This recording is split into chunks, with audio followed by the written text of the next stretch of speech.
할렐루야. 2월 15일 수요일 새벽 기도를 시작하겠습니다. 사도신경으로 우리의 신앙을 고백하시겠습니다. 나는 전능하신 아버지 하나님 천지의 창조주를 믿습니다. 나는 그의 유일하신 아들 우리 주 예수 그리스도를 믿습니다. 그는 성령으로 잉태되어 동정녀 마리아에게서 나시고 본디오 빌라도에게 고난을 받아 십자가에 못 박혀 죽으시고 장사된 지 사흘 만에 죽은 자 가운데서 다시 살아나셨으며 하늘에 오르시어 전능하신 아버지 하나님 우편에 앉아 계시다가 거기로부터 살아있는 자와 죽은 자를 심판하러 오십니다. 나는 성령을 믿으며 거룩한 공교회와 성도의 교제와 죄를 용서받는 것과 몸의 부활과 영생을 믿습니다. 아멘. 찬송가 449장 찬양하시겠습니다. 찬송가 449장입니다. 예수 따라가며 복음 순종하며 우리 행할 길 환하겠네. 주를 의지하며 순종하는 자를 주가 늘 함께 하시리라. 의지하고 순종하는 길은 예수 안에 즐겁고 복된 길이로다. 해를 당하거나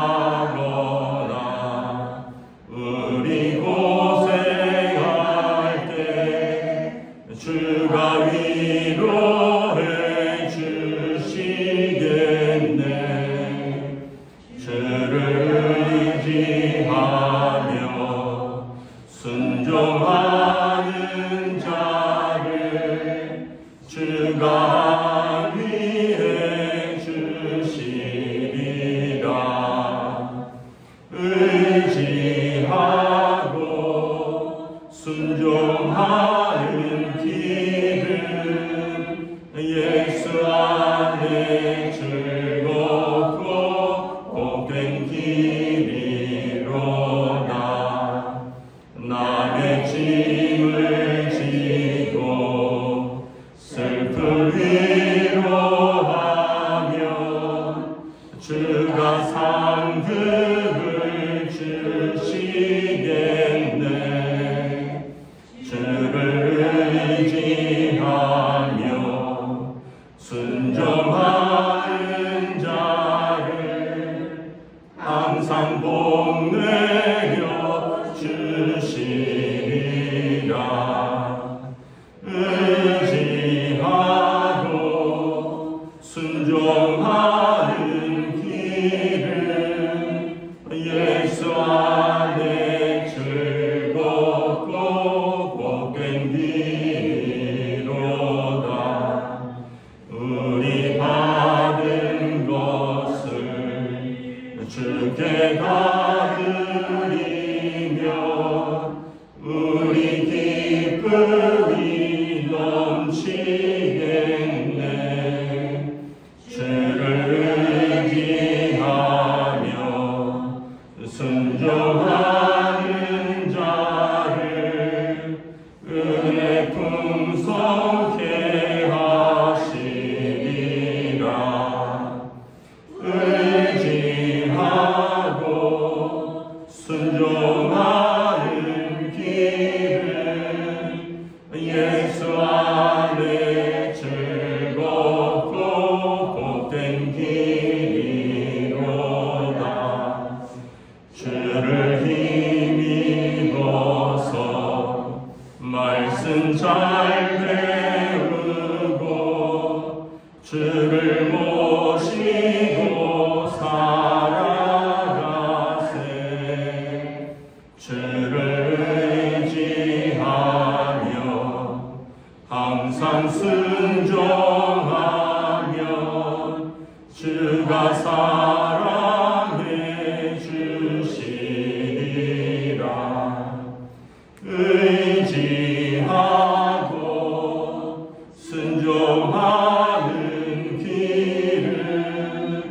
예수 안에 즐겁고 복된 길이로다.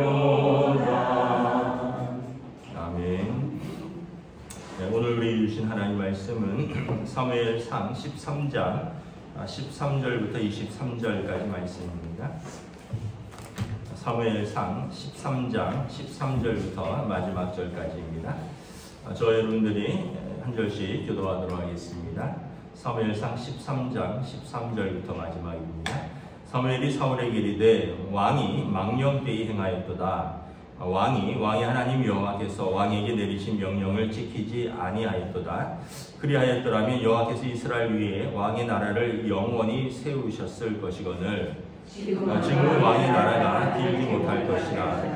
여호와께서 왕에게 명령하신 말을 왕이 지키지 아니하였으므로 여호와께서 그의 마음에 맞는 사람을 구하여 여호와께서 그를 그의 백성의 지도자로 삼으셨느니라 하고 사무엘이 일어나 길갈에서 떠나 베냐민 기브아로 올라가니라. 사울이 자기와 함께한 백성의 수를 세어보니 600명 가량이라. 사울과 그의 아들 요나단과 그들과 함께한 백성은 베냐민 게바에 있고 블레셋 사람은 믹막스에 진쳤더니 노략군들이 세대로 블레셋 사람들의 진영에서 나와서 한 대는 오브라기를 따라서 수알 땅에 이르렀고 한 대는 벳호론 길로 향하였고 한 대는 광야 쪽으로 스보임 골짜기가 내려다 보이는 지역길로 향하였더라. 그때 이스라엘 온 땅에 철공이 없었으니 이는 블레셋 사람들이 말하기를 히브리 사람이 칼이나 창을 만들까 두렵다 하였습니다. 온 이스라엘 사람들이 각기 보슬이나 삽이나 도끼나 괭이를 벼리려면 블레셋 사람에게로 내려갔었는데 곧 그들이 괭이나 삽이나 쇠스랑이나 도끼나 채찍질이 무딜 때 그리하였으므로 싸우는 날에 사울과 요나단과 함께한 백성의 손에는 칼이나 창이 없고 오직 사울과 그의 아들 요나단에게만 있었더라. 함께 읽습니다. 블레셋 사람들의 부대가 나와서 믹막스 어귀에 이르렀더라. 아멘. 할렐루야. 네, 오늘 또 새날이 시작되었습니다. 주님 주시는 은혜와 평강이 넘치시기를 축복합니다. 이제 어제 본문에서 이제 사울이 블레셋과의 전쟁을 앞두고 백성들이 동요하고 또 블레셋 사람들은 수가 많고 그러다 보니까 이제 사무엘이 와서 하나님 앞에 이제 전쟁에 나가기 전에 이스라엘은 하나님의 군대니까 먼저 번제와 화목제를 드리죠. 사무엘이 사사이면서 선지자고 제사장이기 때문에 사무엘이 온다고 했는데 조금 사울이 볼 때 더디 오니까 마음이 급해서 자기가 9절에 보면 사울이 번제와 화목제를 이리로 가져오라. 그리고 자기가 이제 번제를 드리죠. 이제 이것은 이제 그 당시에 이제 왕을 세우면서 정치적이고 군사적인 것은 왕에게 떼어주고 그리고 이제 말씀적인 것, 제사에 관한 예배에 관한 것은 이제 선지자이고 제사장인 사무엘이 갖고 있었는데 이제 사울이 월권을 하는 것입니다. 더불어서 그가 이제 사무엘에게 여러 가지 핑계를 대죠. 11절에 당신은 늦게 오고 블레셋은 믹막스에 모여 있고 그리고 백성들은 두려워하고 흩어져서 내가 어쩔 수 없이 그렇게 했다. 그래서 부득이하게 내가 번제를 드렸다. 그래서 오늘 사무엘이 책망을 합니다. 왕이 망령되이 행하였다. 경거망동하였다는 것입니다. 왕은 왕에게 내리신 하나님의 명령이 있는데 그걸 지키지 않고 월권하였다는 거죠. 만약에 왕이 계속해서 왕에게 주신 명령에 순종하였다면 하나님께서 왕의 나라를 영원히 견고히 세울 터인데 오늘 왕이 하나님의 말씀에 불순종하고 나중에 보면 사무엘이 이렇게 말합니다. 하나님께서 제사나 번제의 수양보다 듣는 것을 기뻐하신다. 하나님이 수양이 없어서 또 향기로운 제물이 없어서 하나님이 기뻐하지 않는 것이 아니라 그 백성의 순종이 없어서 슬퍼하신다는 거죠. 왕이 대표적으로 그러한 일을 행하였다는 것입니다. 하나님 보실 때 하나님 마음에 합한 왕이 아니라는 것입니다.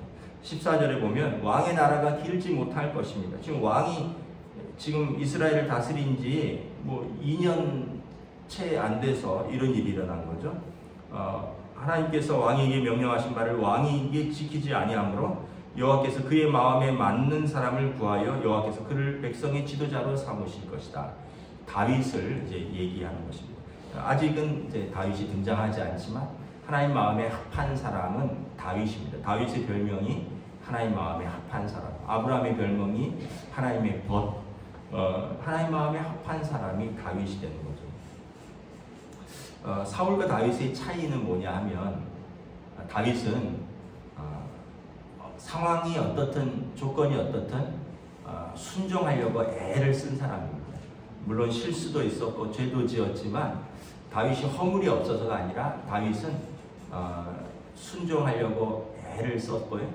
그리고 자기가 실수하거나 자기가 죄를 지은 것에 대해서 하나님 앞에 깊은 회개가 있었습니다. 근데 사울은 이제 왕이 된 지 얼마 되지 않아서 불순종하기 시작하고 그리고 자기가 지은 허물에 대해서 변명하죠. 당신은 늦게 왔고 사무엘 책임이라는 거죠. 지금 블레셋은 믹막스에 이렇게 진을 치고 있으니 상대의 지금 환경과 조건이 안 좋다는 겁니다. 백성들은 두려워하고 흩어지고 백성들 책임을 이야기를 하죠. 그러니까 이제 이게 변명하는 사람들의 특징입니다. 그냥 사울이 내가 잘못했습니다. 내가 마음이 급했습니다. 내가 두려웠습니다. 내가 월권했습니다. 내가 실수했습니다. 내가 잘못했습니다. 내가 이제 올바로 하겠습니다. 이렇게 하면은 달라졌을 텐데 사울은 항상 이렇게 핑계를 대는 거죠. 내 잘못이 아니라 사무엘 당신 잘못이고 백성의 잘못이고 백성의 책임이 있고 블레셋 상황은 이렇고 결국은 믿음의 시험을 통과하지 못한 것입니다. 여러분 창세기에 보면 뭐가 죄냐 하면 다른 것이 죄가 아니라 하나님의 말씀에 불순종하는 것이 죄입니다. 하나님께서 아담과 하와에게 에덴은 기쁨의 동산이라는 뜻입니다. 기쁨의 동산에서 하나님과 동행할 수 있도록 은혜를 베푸셨습니다. 그러면서 하나님께서 다 해도 되는데 한 가지는 금지를 하셨죠. 동산 중앙에 있는 생명나무, 그 선악을 알게 하는 나무의 열매를 먹지 말아라. 근데 이제 뱀이 살살 꼬드기죠. 야, 저 봐라. 먹음직스럽지 않냐? 보암직하지 않냐? 저거 먹으면 하나님처럼 지혜로워져. 너 얼마나 똑똑한데? 너 먹고 너가 스스로 판단할 수 있어. 선과 악을 너가 판단할 수 있는 지혜를 가질 수 있어. 한번 먹어봐. 그래갖고는 하와가 한 입 덥석 먹고 그리고 아담한테도 주고 아담도 덥석 먹고 하나님께서 물으시니까 뭐라고 합니까? 왜 동산 중앙에 있는 선악을 알게 하는 나무의 실과는 먹지 말라 그랬는데 먹었느냐 했더니 아담이 하와 핑계를 댑니다. 그리고 하와가 좋습니다. 그리고 하나님 탓을 합니다. 하나님 당신이 주신 그 여자가 나를 먹게 하였다는 거죠. 하와는 뱀을 핑계를 댑니다. 뱀이 나를 꼬셨다는 겁니다. 두 사람 누구도 우리가 하나님의 말씀에 범죄했습니다. 잘못했습니다. 그렇다면 어쩌면 또 다른 길이 열렸을 수도 있는데 사람들은 그렇게 하지 않습니다. 전부 핑계를 댑니다. 상황이 그래서 어쩔 수 없었습니다. 그 당시 나는 그렇게 할 수밖에 없습니다. 자기를 합리화합니다. 자기의 죄를 합리화하고 자기의 허물을 덮으려고 합니다. 누구 때문입니다. 결국은 문제는 해결이 되지 않습니다. 여러분 우리가 좀 교훈을 얻어야 됩니다. 뭐 가정에서 무슨 일이 일어나고 또 어떤 뭐 직장에서 일이 일어나면 우리는 핑계를 냅니다. 남편 때문입니다. 아내 때문입니다. 아이들 때문입니다. 부모 때문입니다. 그렇게 해서 여러분 뭐가 해결이 됩니까? 그러면 가장 사랑하는 사람들을 적으로 돌리는 겁니다. 회사에서 일하는 동료들한테 부장님 때문입니다. 뭐 누구 김대리 때문입니다. 아이고 인턴 때문에 그랬습니다. 그러면 나는 아무런 책임이 없는 것입니까? 우리는 여러분 다 이렇게 너와 나라는 우리는 우리로 연결되어 있는 것입니다. 그래서 우리가 누구 핑계대고 내 책임은 없다고 누구 탓하고 환경을 탓하면 결코 성장할 수가 없습니다. 우리는 잘못이 있으면요, 여러분 잘못을 고백하고 돌이키고 인정하고 결단하면 성장하는 것입니다. 사울이 아쉬운 것은 이 왕이 되기 전에 여러 가지 좋은 성품이 있었는데 그가 왕이 되면서 교만해졌고 또 왕이 되면서 무거운 책임을 지다 보니까 그가 스스로 판단을 할 때 잘못된 선택들을 하였다는 거죠. 저와 여러분들도 계속해서 어떤 믿음의 시험들이 있습니다. 오늘 본문에 보면 사실 사울이 볼 때 믿음의 눈으로 보지 않으면 상황이 안 좋기는 마찬가지예요. 오늘 말씀에 보면 19절부터 보면 그때 이스라엘 땅에는 철공이 없었다는 거죠. 그때가 시기가 어떤 시기냐 하면 청동기 문화에서 철기 문화로 이렇게 바뀌던 시기입니다. 전환되던 시기입니다. 이 블레셋하고 해쪽 속 이런 사람들은 이 바닷가 쪽에 있었기 때문에 해상 무역을 통해서 제일 먼저 그 철기 문화를 받아들인 민족입니다. 이제 이스라엘은 그래서 19절에 보면 그 땅에 철공이 아직 없었다라는 거죠. 그리고 블레셋 사람들이 히브리 사람 자기들의 대적들이 이런 철기 문명을 소유하지 못하도록 막았다는 거예요. 칼이나 창을 만들까 두렵다 해서. 그래서 20절에 보면 이스라엘 사람들이 도끼나 괭이나 삽이나 이런 농기구들을 벼르려면 블레셋 사람들에게로 내려갔다. 왜냐하면 그 문화가 없었기 때문에 그걸 다룰 수가 없었다는 거죠. 칼과 창 이런 철기는 사울과 그의 아들 왕과 왕자에게만 있고 다른 병사들은 청동기를 가지고 있었다는 거죠. 여러분 칼과 구리가 부딪히면 어떻게 되죠? 구리가 휘어지죠. 당연히 무기에서 압도적인 겁니다. 요즘으로 말하면 미국이 이제 중국이나 러시아를 견제하려고 미국산 부품은 또 미국과 거래하는 기업들은 허가를 받고 중국으로 수출을 하라 그러잖아요.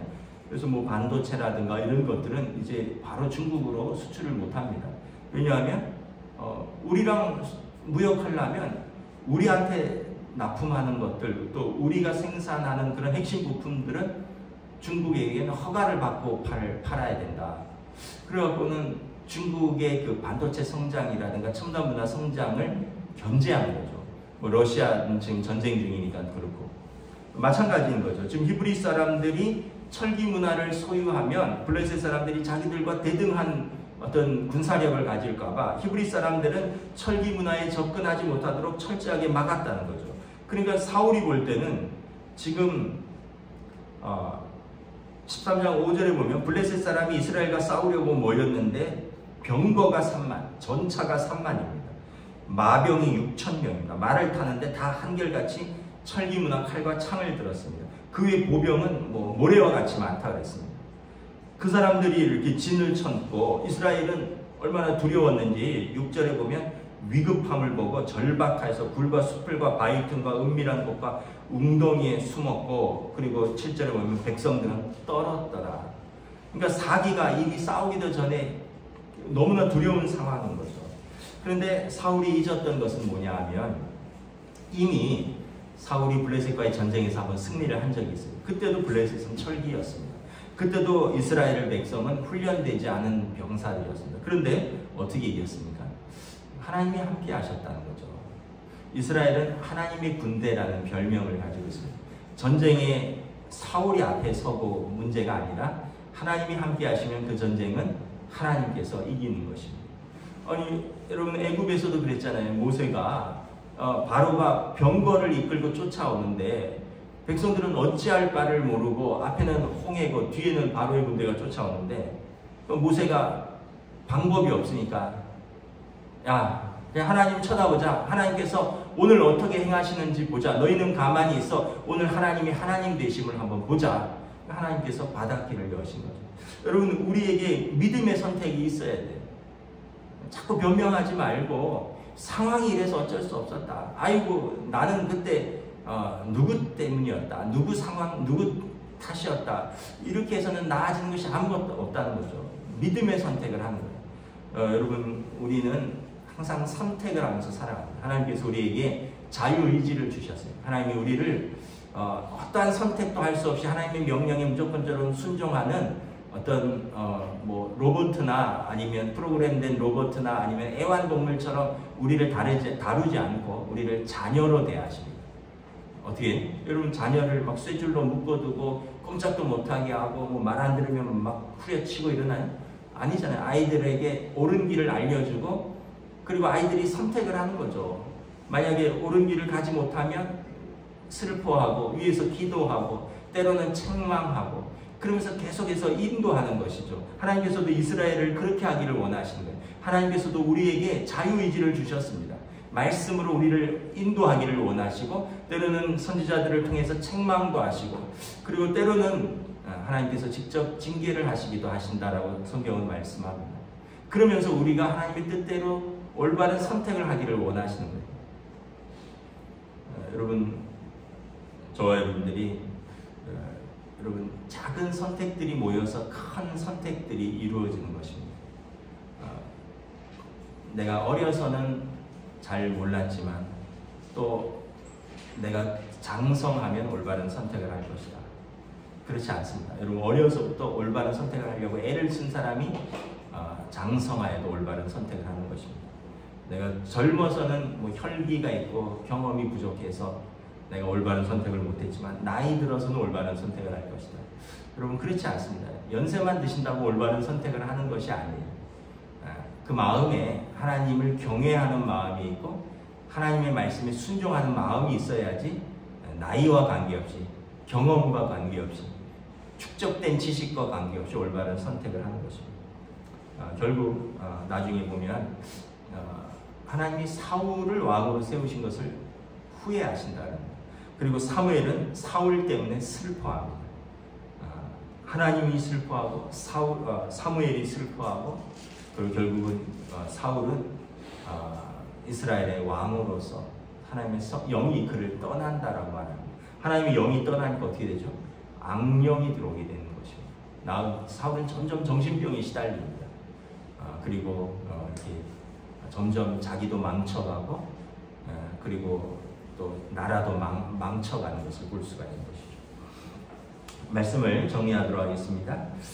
여러분 우리의 목표는 점점 더 좋은 예수님의 제자가 되는 것입니다. 하루 살면 하루 더 여러분 예수 믿으면 믿을수록 더 좋은 주님의 제자가 되는 것입니다. 말씀에 좀 더 순종하고요. 또 올바른 주님 하나님의 성품을 닮아가고요. 그러면서 우리는 이 시대를 본받지 않고 하나님이 기뻐하시고 선하시고 온전하신 뜻을 따라서 우리가 하나님 앞에서 날마다 이렇게 믿음의 선택들을 해가는 과정을 성화라고 하는 것입니다. 성화는 자기 자신을 쳐서 복종시키는 것입니다. 여러분 오늘 하루도 또 그리고 저와 여러분들이 날마다 이러한 과정들을 통해서 우리가 날마다 더 좋은 주님의 제자 될 수 있기를 우리 주님의 이름으로 축복합니다. 기도하겠습니다. 하나님 은혜를 감사합니다. 참 사울 왕이 되기 전에는 그에게 순종이 있었고 하나님을 경외함이 있었고 그에게 겸손이 있었고 참 여러 가지 좋은 성품들이 있었는데 그가 왕이 된 이후에 또 어떤 상황 속에서 무거운 책임 속에서 올바른 판단을 하지 못하고 하나님의 말씀에 불순종하기 시작하고 그리고 자신이 저지른 잘못과 허물에 대해서 여러 가지 탓을 하면서 변명하고 합리화하고 결국 하나님께서 사울의 나라는 기르지 못할 것이요 하나님 마음에 합한 자를 왕으로 세울 것이다 라고 경고하십니다. 다시 한번 우리들의 삶을 돌아봅니다. 우리들의 삶은 연약하고 부족하고 허물과 흠이 많은 우리들의 인생입니다. 그러함에도 불구하고 우리가 순간순간 또 상황과 조건이 어렵다 할지라도 믿음의 선택을 할 수 있기를 원합니다. 모든 삶의 과정이 시험이라고 생각한다면 우리가 올바른 선택을 하면 그 시험을 통과하는 것이요 우리가 올바른 선택을 하지 못하면 그 시험에 걸려서 넘어지는 것이요 그래서 우리가 더 성장하지 못하고 더 진보하지 못하는 것임을 깨닫습니다.